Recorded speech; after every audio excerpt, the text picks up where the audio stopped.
You are listening to 600 Saga.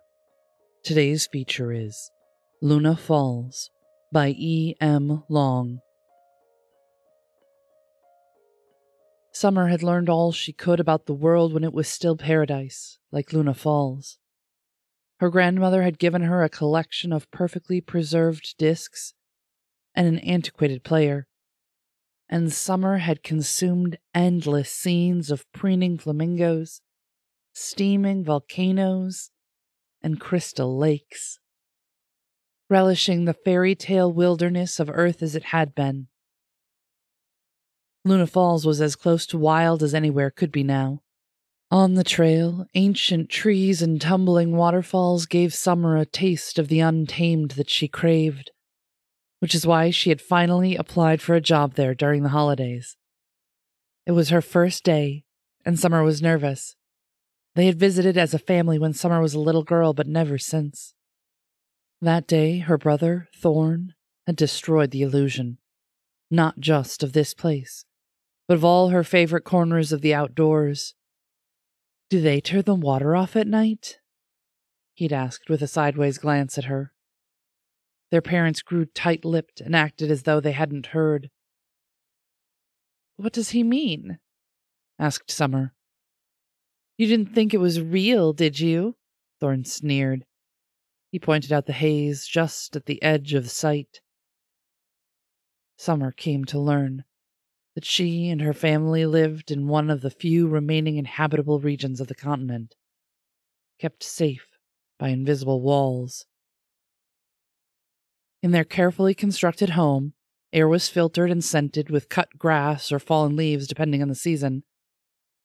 But rising gases beyond the shimmering boundary could render the sky bruised and brooding. Summer knew they were fortunate, but that day was a painful memory. Like the day Thorn had dropped a heavy and priceless antique book on a beautiful shell given to Summer by their grandmother. Before Summer could stop him, he had turned the shell to a fine white dust.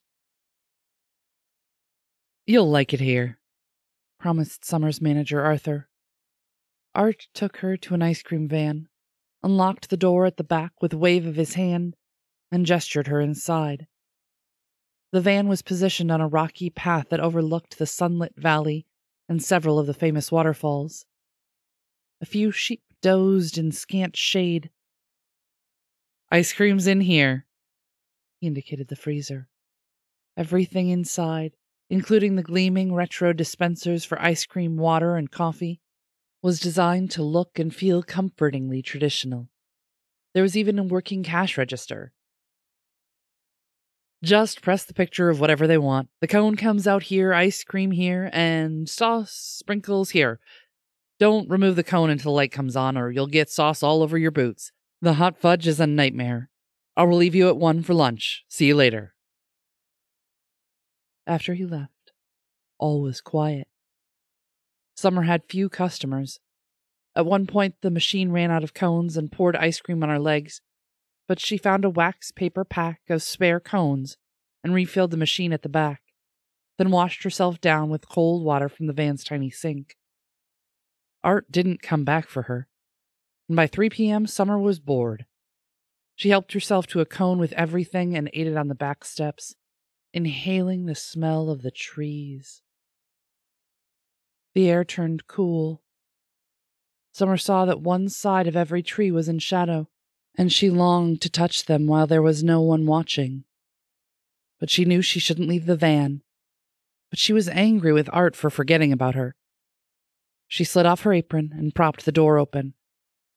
Then she stepped into the wild. But someone was watching as Summer approached, a creature intimately bound with the essence of the trees. Once she had been a queen, powerful and potent. Now she crouched in their leafy midst, unseen. The queen was sickly in the bubble of safety inhabited by the plants, and the people, and the now sanitized waters. The trees didn't provide the sustenance they once had. The filtered air and sunlight left her wanting. But the girl who pressed up against the ancient bark was ripe with life. The queen made her move. "Wake up, dummy!" Thorn kicked Summer's boot with his own. "Mom and Dad are worried." Summer's eyelids flickered. She felt as though she was at the bottom of a well. She was lying on the ground, and it was later, colder. Distantly, she heard waterfalls. "What have you done to your hair?" The queen sat up and grabbed a lock of black hair in Summer's hand and looked at it through Summer's eyes. She smiled. Earlier, it had been dyed blonde. Dimly, Summer realized she was no longer in control, but her more pressing fear was of Thorn leaning over her.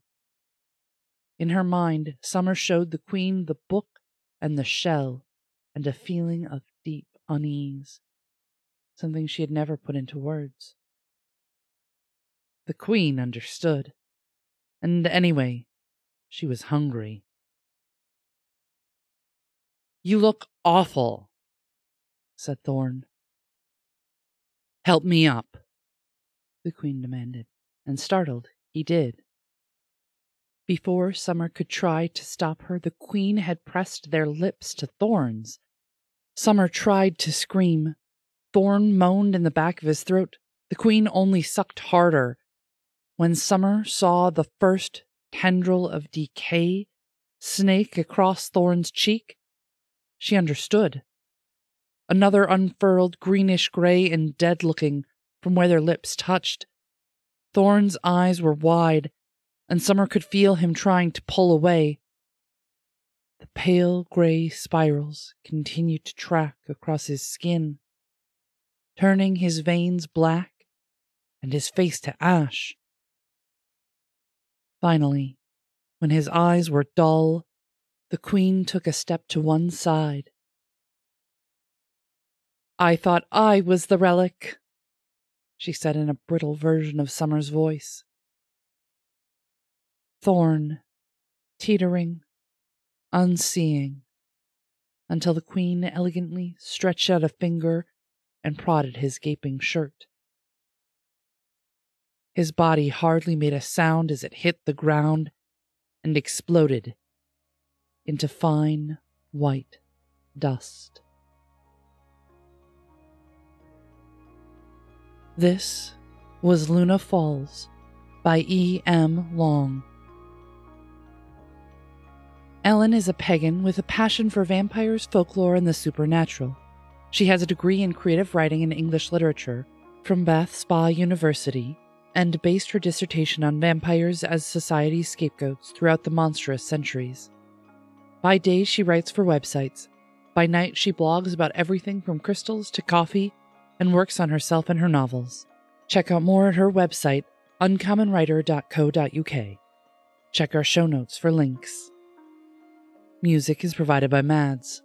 Learn more about 600 Saga, our authors, how to submit your flash fiction, and how to support the podcast in the show notes. This has been Mariah Avix and 600 Saga.